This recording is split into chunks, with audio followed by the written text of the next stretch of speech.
An African village goes to sleep in peace, but wakes up in chaos. By sunrise, fathers are gone, mothers are chained, children are missing, and all of it for trade. This is the story of how the slave trade spread across Africa, and how it was finally brought to an end.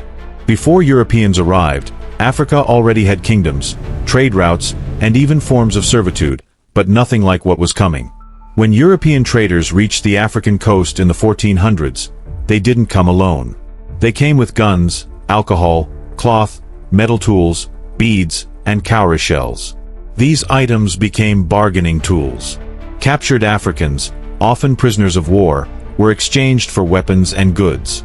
And those weapons fueled more wars, which created more captives, which fed the growing demand for slaves across the Atlantic.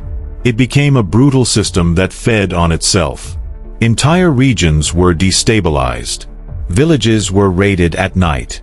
People were marched for miles to the coast, chained together, unsure if they would live another day. Africa was bleeding people, millions of them. But Africa did not accept this quietly.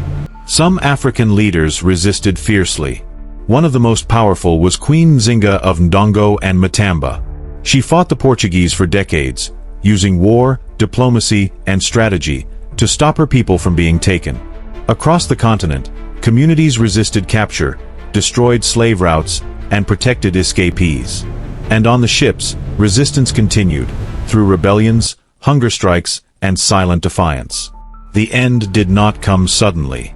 Enslaved Africans rose up across the world, most famously in the Haitian Revolution, where they defeated European powers and abolished slavery themselves. That victory terrified slave-trading nations. At the same time, abolitionist movements grew in Europe. In 1807, Britain abolished the transatlantic slave trade, and began using its navy to patrol African waters and stop slave ships. Slowly, one country after another followed. By the late 1800s, the transatlantic slave trade from Africa had officially ended.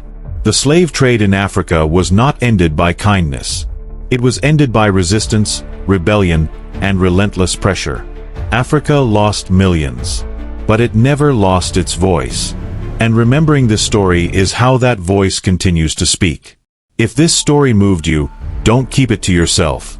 Share this video, because history survives when it's remembered.